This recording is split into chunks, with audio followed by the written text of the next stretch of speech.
Assalamualaikum warahmatullahi wabarakatuh. Selamat siang. Sehat Bu? Sehat ya.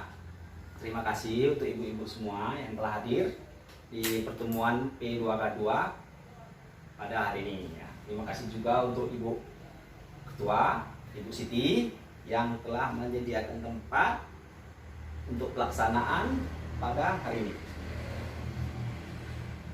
Di sini kita akan melanjut pembelajaran dari bulan lalu tentang pelayanan bagi penyandang disabilitas di dalam keluarga.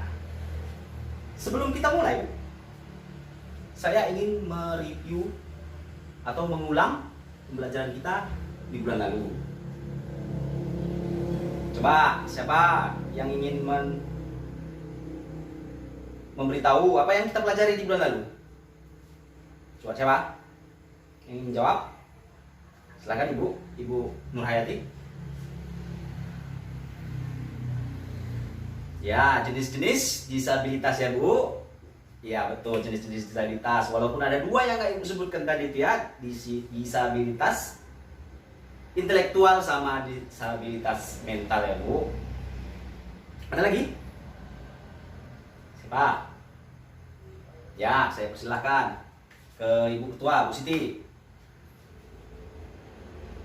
Ya, penyandang disabilitas berat. Jadi penyandang disabilitas berat itu kedisabilitasannya sudah tidak dapat direhabilitasi lagi, dan aktivitasnya sehari-hari dan atau kehidupannya sehari-hari hanya dapat dibantu oleh orang lain dan kehidupannya tidak bisa dilakukannya sendiri. Ya Bu ya. Oke, terima kasih untuk Ibu semua. Mantap sekali. Jadi sebelum kita mulai, saya ingin bertanya kepada Ibu semua. Ada tidak di rumah kita atau keluarga kita yang mengalami disabilitas berat? Tadi kan sudah jelaskan kan disabilitas berat itu apa? Tidak ada? Ya, oke kalau begitu. Jadi di sini saya akan memutar film. Jadi tolong kita perhatikan bersama.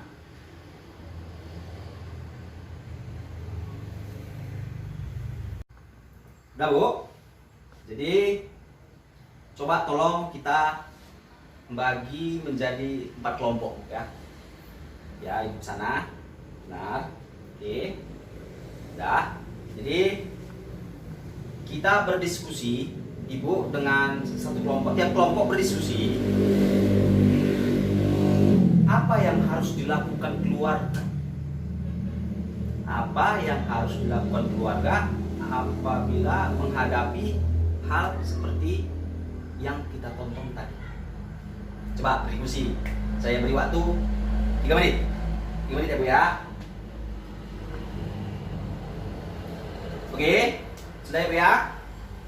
Jadi apa yang harus dilakukan Bu? Coba saya persilahkan setiap kelompok. Kelompok mana dulu? Nah ya Ibu.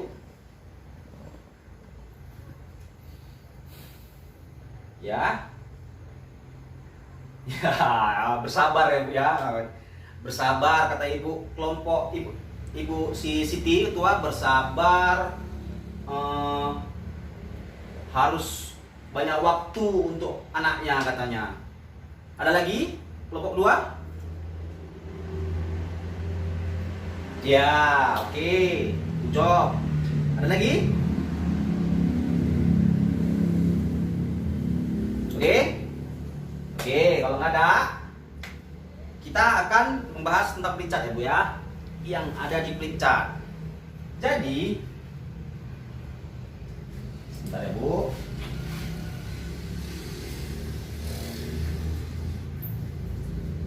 Jadi, apa yang harus dilakukan keluarga apabila ada keluarganya yang mengalami atau menyandang disabilitas berat? Yang pertama, Bu, kita harus memberi makan 4 sehat 5 sempurna. Selanjutnya, memandikannya sehari 2 kali atau melatih mandinya, atau melatih mandi, sikat gigi, apapun itu untuk membersihkan dirinya, ya Bu. Selanjutnya, mengganti pakaiannya sehari 2 kali. Bisa dipahami ya Bu ya? Yang selanjutnya, mengganti alas tidur. Kemudian, memberikan kasih sayang dan perhatian. Kemudian, memberikan rasa aman dan nyaman, ya Bu ya. Kemudian, mengajak bicara. Seperti hal anak-anak yang lain ya Bu ya, harus diajak bicara. Kemudian, mengajarkan tentang nilai-nilai yang baik dan yang tidak baik. Selanjutnya, membuatkan akte kelahiran. Ya, jadi anak disabel pun harus dibuatkan akte kelahirannya. Selanjutnya, membawa ke puskesmas terdekat untuk memeriksa kesehatannya atau diperiksakan kesehatannya ya Bu ya. Kemudian, memberikan obat-obat sesuai kebutuhan. Selanjutnya, memberikan kesempatan untuk bermain, berinteraksi dengan tetangga, sama anak-anak yang lain Bu, ya Bu ya. Kemudian, memberikan terapi atau melatih menggerakkan tubuh, anggota tubuhnya Bu. Ya, dilatihlah dia Bu untuk menggerakkan anggota tubuhnya yang disabel tadi ya Bu ya. Kemudian, menjaga dari kekerasan dan eksploitasi. Paham ya Bu? Dan yang terakhir, mengajarkan nilai-nilai spiritual. Apa itu Bu spiritual tadi? Ya, sholat, baca Al-Quran, atau apapun itu Bu ya. Sampai di sini? Sudah paham? Atau ada yang ingin bertanya? Saya persilahkan.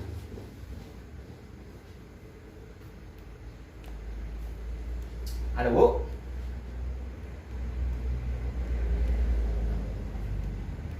Tidak ada ya? Kalau tidak ada, kita lanjut.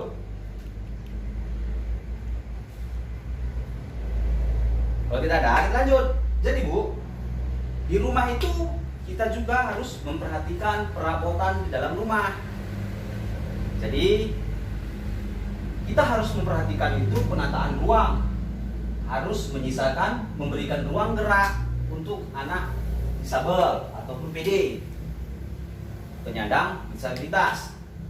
Jadi kalau bisa adalah ruang cukup untuk dia Bu. Kalau anak disabel nanti pakai kursi roda ataupun apapun dia, masa sempit Bu, nggak bisa lewat dia kan payah. Jadi kita harus memberi dia ruang. Selanjutnya, perabotan dalam rumah, terutama lemari pakaian, lemari buku, lemari atau rak piring, harus dibuat bisa dijangkau oleh anak disabel. Tahu ya Bu ya? Jangan pula jauh Bu, udah dia pakai kursi roda nanti nggak bisa menggapainya ya. Kemudian, peletakan dan penataan barang-barang jangan dipindah-pindah. Nah, ini juga penting. Apabila dipindah, harus segera diinformasikan kepada PD tersebut atau penyandang disabilitas. Jangan pula tempat dia biasa ngambil sesuatu, toto dipindahkan tanpa diberitahu dia. Ya Bu? Kemudian, tombol dan stop kontak dipasang pada tempat yang posisi tidak tinggi, yang tingginya sesuai dan mudah dijangkau PD tersebut. Nah, jadi stop kontak di kamarnya ataupun tempat mati, apalah itu, mati listrik atau apa, harus yang dapat dijangkau. Jangan dibuat tinggi Bu, nggak sampai dia ya. Timu menghidupi lampu dia nggak bisa, jadi kegelapan dia. Oke.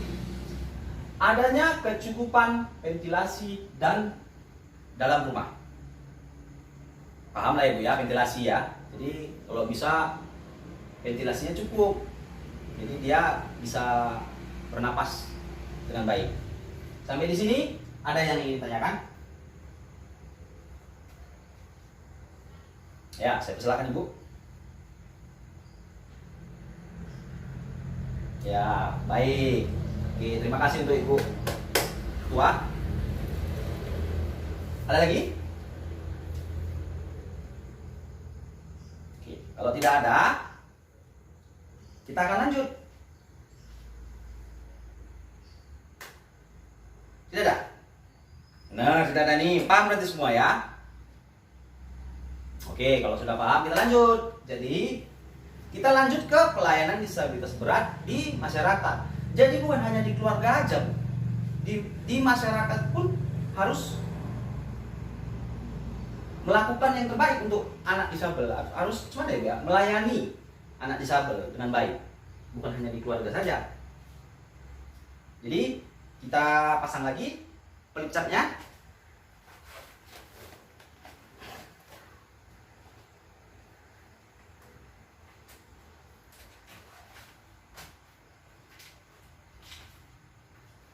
Bu, jadi pelayanan disabilitas berat di masyarakat. Jadi apa itu yang harus diutamakan? Jadi kita pun, walaupun kita tidak memiliki keluarga yang penyandang disabilitas, kita pun harus tahu, Bu. Kita harus tahu gimana membuat keberadaan disabel itu nyaman. Nah, jadi yang pertama harus memudahkan penyandang disabilitas dalam pembuatan akte kelahiran, BPJS, KTP, dan lain sebagainya. Ya Bu ya. Selanjutnya, memberikan informasi terkait akte kelahiran ataupun KTP kepada RT, RW, dan jenjang selanjutnya. Jadi, kalaupun dia tidak ada keluarganya lagi ataupun dia sendiri tunggal disabilitas tadi ataupun berdua dia sama orang tuanya, kita harus membantu mereka untuk mendapatkan itu semua seperti KTP ataupun akte kelahiran. Jadi kita lapor ke RT biar segera diproses, kan Bu. Selanjutnya, memberi kemudahan penyandang disabilitas untuk menggunakan sarana prasarana umum di masyarakat. Nah, ini lagi Bu. Contohnya masjid, musola, gereja yang bisa dilalui oleh anak disabel, ya Bu. Selanjutnya parkiran, tempat umum, ya Bu ya. Kalau bisa dibuat juga yang dapat dilalui disabel, dapat diakses disabel juga ya.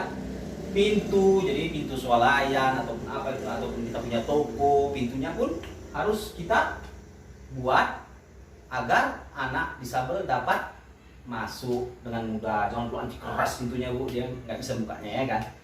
Kemudian toilet. Nah, ini biasanya di Medan banyak nih Bu. Di sini kayaknya 1-2 lah. Kalau di Medan hampir rata masjid itu tempat toiletnya udah ada memang bacanya khusus disabel kan. Gambar kursi roda dia ya. Tahu ya? Ya, betul. Kemudian memberikan kesempatan bagi penyandang disabilitas untuk mengikuti kegiatan masyarakat di lingkungannya. Contohnya ikut Karang Taruna ataupun apapun itu, Karang Taruna, remaja masjid, pengajian ataupun wiritan.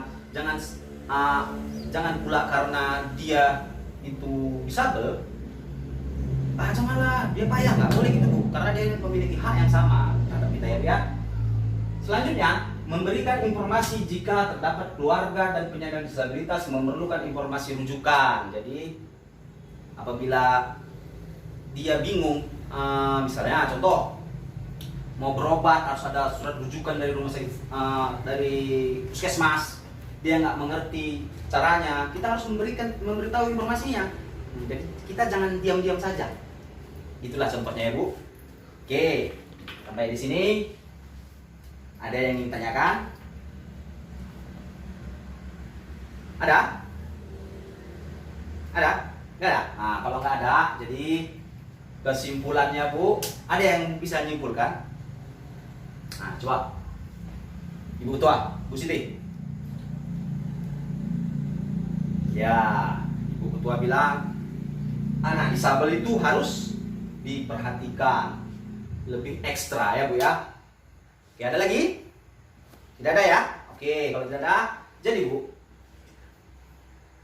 anak disabel itu, penyandang disabilitas itu merupakan bentuk keragaman manusia. Jadi sama ya seperti kita. Jadi ada laki-laki, ada perempuan, ada anak-anak, ada dewasa, ada orang tua, ada juga disabilitas. Jadi dia termasuk dalam keragaman manusia. Terus penyandang disabilitas juga warga negara yang harus dipenuhi hak-haknya. Contoh, jadi kita mendapatkan pendidikan yang layak, ya dia harus juga Bu mendapat pendidikan yang layak. Jangan dibeda-bedakan. Jadi semuanya harus sama, rata. Ya, bahkan pemerintah memberikan ataupun kita memberikan sesuatu yang khusus untuk dia, seperti tadi musola yang apapun itu, masjid, parkiran yang dapat diakses oleh disabel, Bu ya. Yang ketiga, penyandang disabilitas tidak boleh didiskriminasi ya Bu ya. Jadi jangan dikecilkan, sama di mereka sama kita. Jangan gara-gara dia disabilitas, jangan kau jangan di sini. Nggak boleh gitu Bu. Jadi intinya disabilitas itu sama seperti kita. Paham Ibu?